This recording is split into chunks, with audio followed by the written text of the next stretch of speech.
Rogzy, you can come on out. Rogzy is with Plan B Network. Thank you for being here, Rogzy. Thank you for having me. And if you want to just start us off with a little introduction, just tell us about what Plan B. We know everything is related to self-custody in general, but can you tell us just a little bit about Plan B Network, how it functions, what you guys do? Yeah, for sure. So Plan B Network is a global initiative to create broader Bitcoin adoption through education. We basically run an e-learning platform with more than 34 courses translated in every language.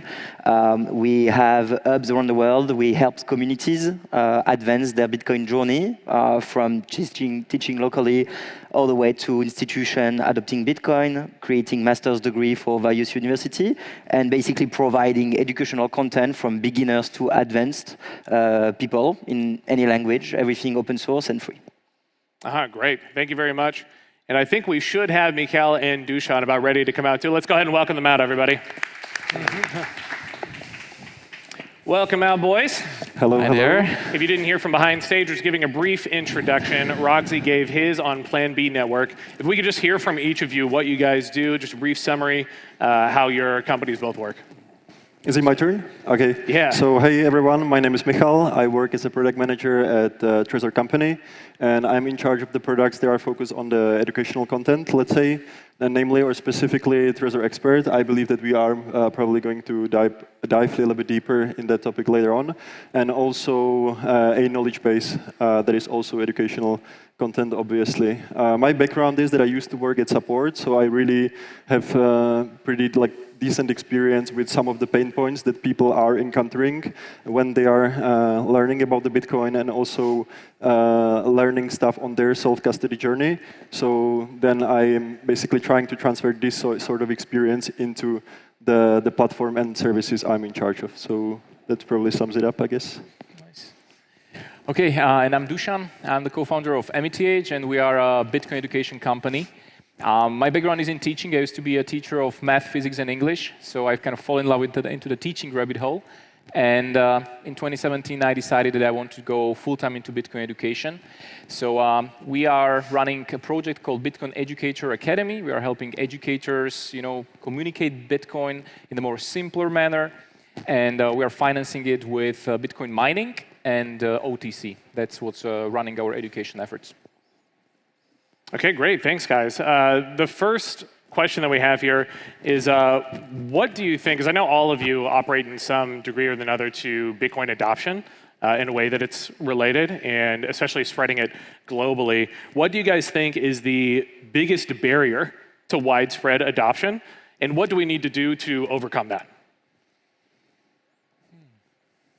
All right, I'll start. I'd say it's just a question of need. I think Bitcoin is getting adopted where it's the most needed. The problem is that for most of the European people, it's not a need yet. We see way more adoption in South Asia, in Africa, when actually USDT or Bitcoin are being used because there's a purpose.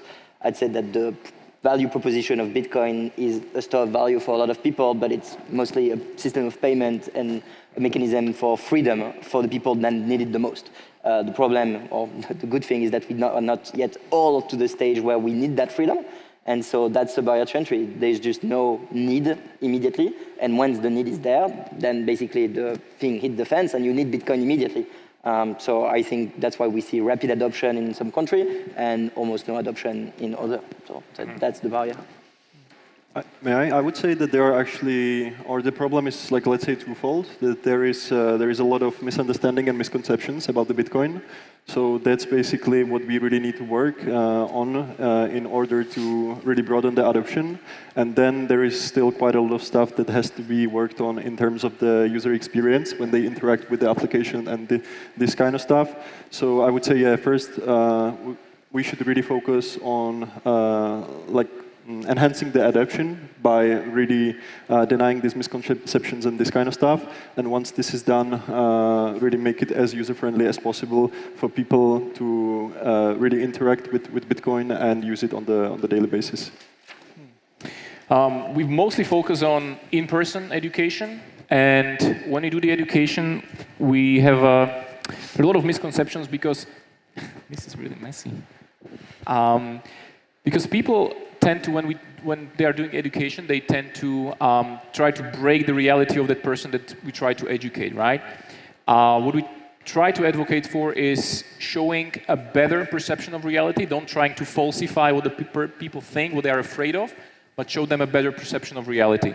And I think this works so much better in our own experience when people really feel that they are being heard, that they are not being said that what they think is completely wrong, but you try to look at it from their perspective, like what's their life experience, where they got, how they got there, and then you try to show them Bitcoin from that narrative that will really serve them a purpose and will serve as a tool to their problems. Otherwise, if we're just repeating the same things all over again and all the words like decentralization and the buzzwords they don't feel connected to their own reality and culture, they will not see that it's a tool for them. So we really need to look at it from their own perception. Yeah, definitely. I agree with both of those things for sure. Like you said, Rogzy, like having a need for Bitcoin. I've also found myself, it's like awareness is such a huge thing too, because there are times when someone has a monetary need that they can't meet. They can't withdraw something from an ATM, rejected for a bank account, something like that. And that kind of brings me to the next question, which is like when people are kind of being critical of you, trying to help them adopt, help them face these needs, help them with this awareness. What is your strategy when someone is basically beating down on Bitcoin, talking down on Bitcoin? What is your go-to strategy or talking point to kind of help reframe perspectives like that or negative perspectives towards Bitcoin? First of all, I try to understand and clarify the terms with the person. So when they say, oh, Bitcoin is a scam, I'm like, okay, what do you mean by the scam precisely? Like, do you mean like the Ponzi scheme? Do you mean the government will never allow it? Like, from what perception they are saying that word?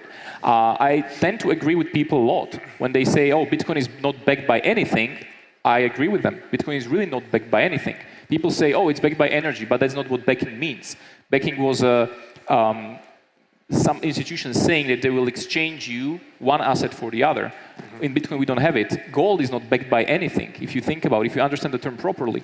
So if you really define the terms properly, with many things we can either agree with the people objecting towards Bitcoin, or we need to clarify the terms much better, and then we can start having a proper discussion to show the people that sometimes there is credit due to give them, and there is something in what they are saying, and once you approach it from this compassionate perspective, you can have much more healthier discussions, and the person is much more willing to rethink their reality. So that's how I approach it. I mean, I would agree with Dušky, basically. Also, like, I don't feel like I have the answers for everything. So, yeah, I just try to understand people, really see what is the incentive behind, like, tending to stick to these narratives. And if they do, I just try to explain them again the fundament, what the problems actually Bitcoin, and not only Bitcoin, but also like other cryptocurrencies, speaking like more broadly, are fixing. And then just like really leave it up to them. I'm just not trying to convince them at all costs. I basically just say or try to explain how things are, and most of the time it's just work. Yes, I've stopped trying to argue so much. I would say talk about the real use case that is needed by other people. So usually there's a great book, Check Your Financial Privilege. I will go for that angle. So I would be basically, yes, you don't need it, but your kids are going to use it. Other people in implementation country are using it. And I will show like example of other people very far away from his reality, how they're using it. And we'll be like, oh, okay, yeah, I will tolerate that it exists for other people. And I don't think we can win everyone. We all have a very high goal of educating as many people as possible. There's enough people to educate that we shouldn't spend hours arguing with people that just don't want to get it. It's not that they don't get it, it's that it's so far away from their reality, from their conception of the world, that any argument that we can give them, scarcity, failing of the system, of the banking system, government's control, they will never see it as a problem. And so it's better to just say, okay, it's not for you, but just so you're aware, it's actually working, and other people depend on it. And kind of move away. You save more and more time, and the next person you see will listen, so you educate a person instead of wasting time on someone that will not adopt it. Right. Yeah, I mean, I've seen, I think, all three of those strategies used in different contexts, from like reframing or to understanding or just letting the information be there and having someone come to you. For each of you, I know we did give brief introductions on each of your programs, but what is a trait that each of you would say for your own program makes you stand out from other programs that are out there? So we focus mostly on in-person education. Rogzy is building an amazing platform for online, for courses, and we tend to give this as a benchmark to our educators to use when they want to educate themselves. My background, I was doing train-the-trainer academies and public speaking academies. And I think that's where we feel the strongest. So we are running a 3-day in-person academies where people come in, and from morning 9 till evening 6, for 3 days, they are really working hard on using Bitcoin analogies, simplifying the Bitcoin terms, debunking the myths, how to handle objections, how to do public speaking. So a lot of things that it's very hard to do online because you need a lot of feedback, and then there's a lot of group discussions. So we don't use slides, we use a flip chart, and we draw a lot of stuff, we do group discussions. So I think this is a niche that we feel very strong at, and we really picked up. I love having these in-person discussion and academies. We already did it in 17 countries, scaling up, having more educators teaching that. I just came a week ago from Spain, and next week we are flying to India to do it. So this is kind of the flagship project of AmityAge, the Bitcoin Educators Academy. Speaking about the Trezor Expert, I would say what really makes it stand out is the fact that it's like super highly interactive and personalized. Mainly because of the fact that, for those of you who don't know, it's what it essentially is. It is a 60-minute long one-on-one live session with educated, like basically a guru that knows all things Trezor and self-custody related. So yeah, again, the personalized touch. And it's needless to say also that it is device-specific. It's also only about the Trezor ecosystem. But then, on the other hand, also because Trezor is pioneer in the industry and came up with the standards, such as, for example, BIP39, you can use these things regarding the self-custody and security best practices. Also, if you later down the road decide to adopt or choose different vendor, simply because they are using the very same standards. So the private key management, in the end of the day, it's very similar. And it doesn't really matter what sort of a vendor you are using as your cold storage. So for our side, we also do physical events in high schools, trying to get games and fun activities for kids to learn. But I guess the main focus on Plan B Network is to be a global Bitcoin online university. Everything is open source. So we basically have courses from really beginners, so Bitcoin 101, all the way to developing assets on Taproot, working in the depth of BitAxe, or learning about philosophy of freedom, or the Rothbard theory on Austrian economics. So we really try to map out a global courses program of around 200 courses. We are giving ourselves a couple of years to get so. And we are adding 1 new course every 2 weeks. There is a lot of teachers, so anyone can contribute to add a courses that we may not have. And the goal is really to create like a global mapping of all the Bitcoin knowledge. The rabbit hole is very infinite or long, but I think we can map quite a lot.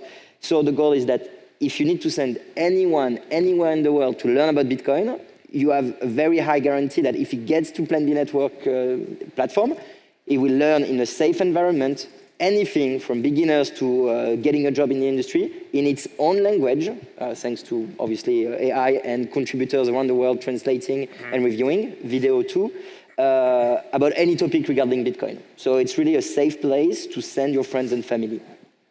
And I mean, I've seen all of your platforms, like Rogzy, I looked through Plan B at one point. It's over the summer, I was going through their website, and there is so much rich information, so much good content looking through it that I feel like these things, I mean, same with obviously I know Trezor Expert, I think that's a great quality service as well. And then with AmityAge, very similar, so much effort and so much work has been put into the programs that you guys have. First of all, everybody check them out. They are super cool and awesome. I feel like we just need more attention on these things, or more people need to know about them. I feel like people would be into them. But one question we've got here, kind of related to that, is if we're successful in this mission of spreading Bitcoin, gaining awareness, a lot of people talk about hyper-Bitcoinization. We hear that word thrown around a lot, the far off, maybe near, but maybe far off future of Bitcoin being everywhere, being globally accepted, something that's just a regular currency. The thing is, as it grows, things like institutionalization, government programs, school curriculums are all inevitable. And sometimes that's sort of seen as like too much for like people. A lot of things in the Bitcoin space, like people don't want government overreach or too much government involvement in something like this. So the question is, when should this happen? How should it happen? Or should it even happen at all? It's already happening because my company is doing it. So in El Salvador, we're running a program in the high school system. It's called Non-Nation. Right now, this year, we're doing 50 schools. We have 7 local educators that we trained through a 7-week program.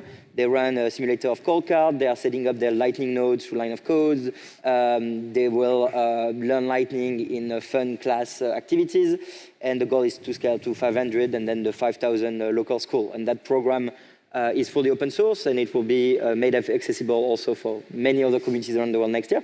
So I think government understand they need programs. They don't know how to build it. El Salvador is smart enough to delegate to Bitcoiners, and our program is about self-sovereignty, about self-custody, about running a node.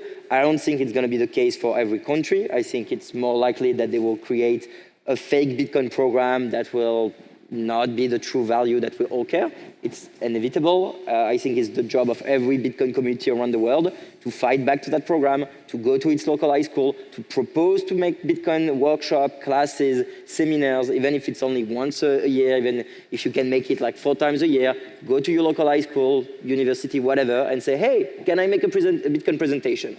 And at least you will give the true value of Bitcoin to those people, and you will compete to the governmental program they will try to set up in a couple of years because they're very far. When it comes to university, there's a big span of Bitcoin masters being popped, and clearly they don't know what they're doing, so they're asking for like pre-made curriculum. So same, we're very far from them understanding that they can manipulate the Bitcoin ethos through their institution. Instead, they're just asking Bitcoiners to do the job and take the credit. So far, it's pretty good. I personally think that Bitcoin should be part of the elementary education already. That people, when they, sometimes even like adult people like around me, they are missing essential financial literacy. And I think it's really smart to actually plant the seed early enough. And it can really spark the fire in the mind of the young human being. And then they can go in the layers later down the road more into the rabbit hole and just basically educate themselves and choose the platform and resources and so on, what is suitable for them. Because some people like to read, some people are more of a audiovisual learners and so on. Some really want to have this one-on-one live interaction, or someone just want to chat in the pub over a beer with a friend about it. So it's really up to them, but I think it's smart to actually start really early. What is interesting that in Slovakia, there's already a demand from within the system to really get Bitcoin education. So one of the first educational activities I did, we translated a Bitcoin money book that was for kids. Maybe you know it. Michael Karas wrote it. Super tiny, amazing story about kids trading in Bitcoinville, discovering Bitcoin. We translated it, and it came from a need of a teacher. He came to me and said that, hey, you know, our kids are asking about Bitcoin. I had no idea what to give them. Like, what would you recommend? And I checked in Slovak language, and there was practically nothing. I'm like, okay, we have to translate something. And this book came in, was recommended by my friend. We did a translation and donated 3,000 books to the schools, worked with about 100 teachers that were interested, like voluntarily subscribed, like, hey, I want to learn about Bitcoin. I would like to use this book with a curriculum to teach it in our schools. So I'm super happy to see teachers from within the system already interested, that they feel like the system is not giving them a lot of space to do it, but they feel like, okay, I have time, I have curiosity, my kids have curiosity, let's help them. So I love to see that within the system there are these positive deviations of orange light popping up as well. And then what we do, we build a parallel system. You know, today in the morning, we're hearing about the history of Czech Republic and the freedom movement. There was a guy named Václav Benda, based on his ideas, the parallel polis in Prague was built. And he was saying there are 3 ways how to change things. You either go to a government and build a party and change from within, or you go outside to the streets and protest, or the third option, you build a parallel solution. So they were doing parallel education in 70s from the propaganda schools. Kids came home and they were teaching the kids about how the world really is. They were doing parallel art, parallel newspapers.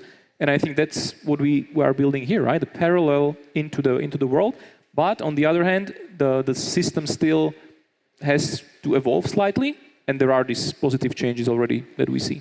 And something super interesting is that you have all the tools to succeed. Like you have the passion already, if not you wouldn't be here. You have amazing program to become a better teacher if you need a bit more confidence on how to teach. You have pre-prepared curriculums and program through Trezor Academy, Mi Primaire, the stuff we do also, all of our courses are adapted. So the barrier to become an educator is reducing drastically every year, thanks to amazing people working. And the tools to do it is also getting easier and easier. So it's only a question of, yeah, let's not wait for government to make a program. I wish they could make a good program, and I wish they will teach about gold or even Bitcoin, let's dream it, at the high school. The reality in France is that they removed the only section about Austrian economics. So they are more removing it, more than adding it, at least in my country. So I would say, let's not wait for them to do something. Like, it's your job, literally, the audience, to do it. So like, we're just providing tools. Yeah, thank you both. We do have our first speaker-specific question here. Thank you guys, by the way, for writing things in. It is for you, Dušan. The question is, how can I bring Bitcoin Educators Academy to my country? Is there a process for applying or hosting one locally? Excellent. So we go to countries where people ask us to come. So almost every academy that we did was a community saying, hey, I would like to bring this to my home country. What should I do? So we get into the contact with the person and we want to see what's the amount of interest. So these academies are very specific. We can host up to 10 people in the academy. So it's kind of hard to scale that. But we want to focus on people who really want to do the education. So minimum is 6, maximum is 10. The sweet spot is 8 to make it very interactive. So if there is a demand from your local community for at least 6 people, boom, we can do it. We already have great support from Trezor and from Plan B. So you guys are our sponsors, and I'm super happy that thanks to you as well, we can run it. We can reduce the price for participants so they can afford it. People are getting Trezor Save 5 as a gift in the gift bag, you know, stuff from Plan B as well.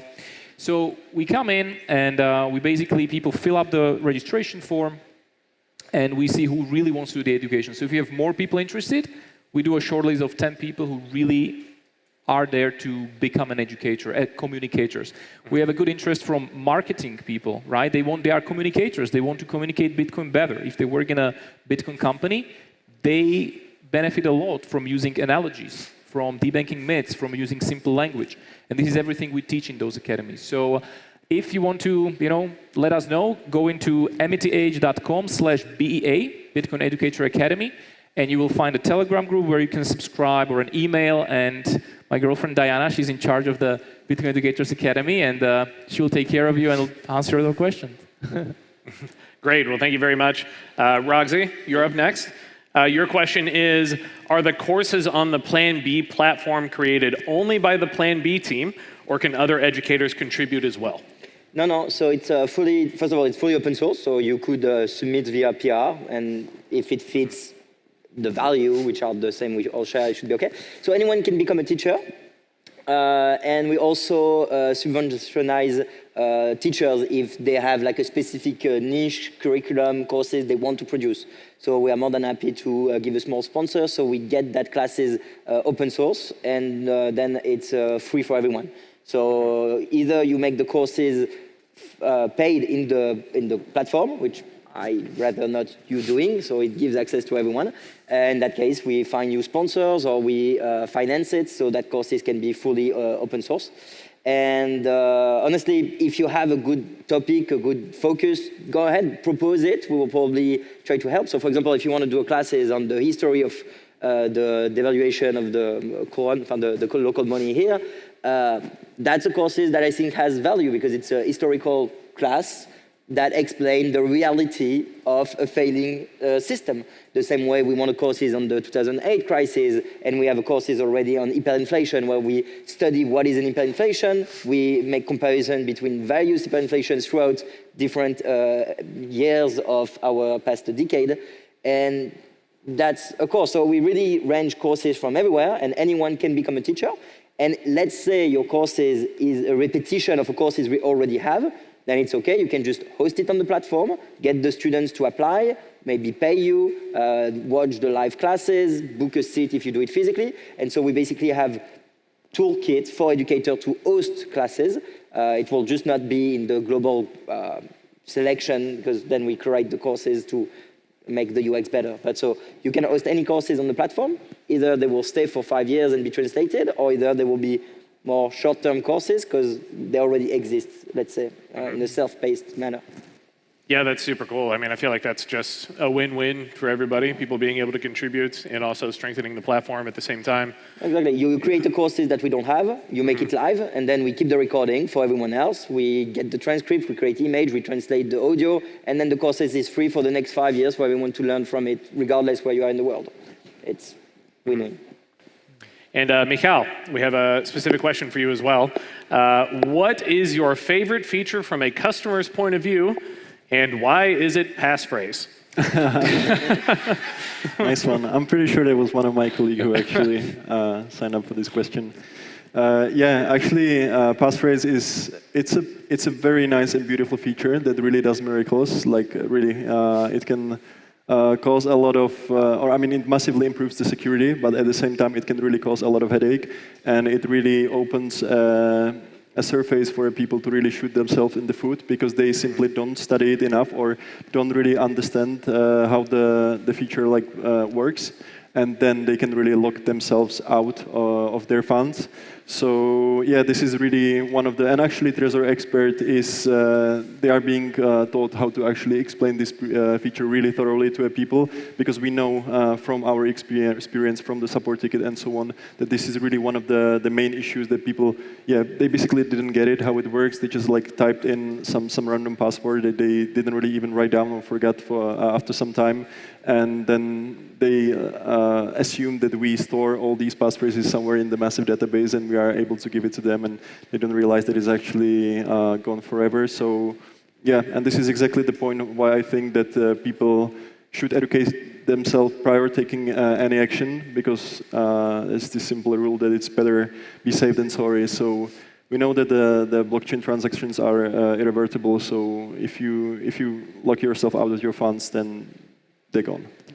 Mm-hmm. Great, thank you. If Dušan, you are still in doubt, just book a Trezor Expert session. We'll explain it to you.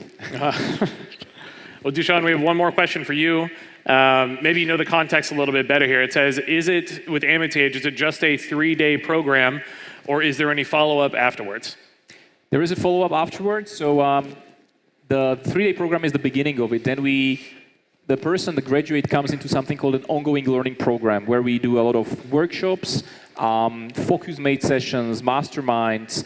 So there's a lot of content, and we are enhancing it. We do something called an online Toastmasters, which is an online public speaking group where people are doing their speeches, getting feedback on it from content and how they speak perspective. Plus, we are developing a BA level 2, which is the first time will be done in December in Turin, in Italy. And that's for our graduates who wants to go deeper into the becoming a Bitcoin educator. So they will work deeper on their own niche, on personal branding as an educator, on audience management. So there's another bunch of topics that we'll be covering on those. So it's a growing program. This is our flagship. We want to do it for years to come. And our vision with that is we want to bring into the space 10,000 excited and passionate Bitcoin educators. And hopefully, if on average, each and every one of them will ignite the Bitcoin spark in 10,000 other people in their own communities, we get to 100 million, which is the amount of people we would like to reach and welcome in the Bitcoin rabbit hole. And we have this motto, like we want to welcome as many people as there are Satoshis in one Bitcoin. That's why 100 million. Nice. Great. Looks like, yeah, we've got a few minutes left. We'll try and squeeze in a few more questions here if we can. Rogzy, we have another one for you. Plan B organizes a summer business school. Yeah. How can someone apply for a spot? Sure. So we have all the free online classes, and we also do live class. We have 2 programs running every year. It's the Biz School and the Tech School. So it's paid. There will be live classes around 80 hours. It's going to start in January, end of January.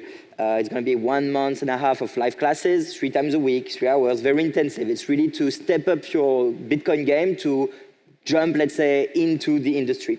Then you will have exams through the platform, case study, assignments by company of the ecosystem. Let's get Trezor this year, by the way. Nice. And at the end, the best 21 students, more or less, will be selected to come to a physical boot camp in Lugano. This year, we are doing the Tech School and the B School at the same time. So there will be 50 students at the summer school. And that's going to be cool because this way we can make them work together. And at the end of that physical bootcamp, which is around a week in Lugano, really cool bootcamp, you should definitely try to get there. There will be an hackathon. And since now we will have the technical and the business people, we can really push that hackathon to create a good product where there will be at the same time the people working on the wallet, the exchange, just swap whatever they want, and the business people, they're saying like designing a business plan, marketing people, UX, UI work. So the goal is really to get like a very good summer camp. And at the end of the summer camp, you get a certificate, and hopefully you get a job in the Bitcoin industry through our partners, or better, you build your own startups because we need entrepreneurs. So please try to apply. We are providing some grants to communities around the world, discount code to partners, and I think the registration is going to start Friday because it's the Lugano Plan B Forum. So I think by Friday on the website you can apply with the early bird price that is on the platform. Cool. I'll pick one more here, so we just have a couple minutes left. Hopefully, I think this will be good for short answers, one from each of you. If you could only give one piece of advice for someone getting into self-custody, what would it be? It's a tough one.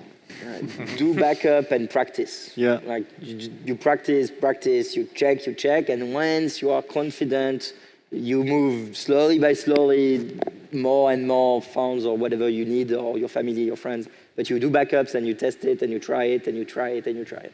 I agree. I would say like do it in layers, one step after another, and yeah, make it like future-proof for yourself, so you can always like easily access it, recover it if needed, and that's basically what matters the most in the end of the day. I would say the same. Start it as soon as possible. Jump into it. Do it first on a mobile wallet. It's the easiest way to do right now. For example, a Bull wallet was just introduced a few days ago. You can try on that one. We have Blue wallet. So there's multiple options.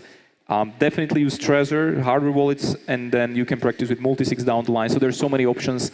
But just start. Just really do it. Don't be afraid. It's not that complicated. Your mom can do it as well.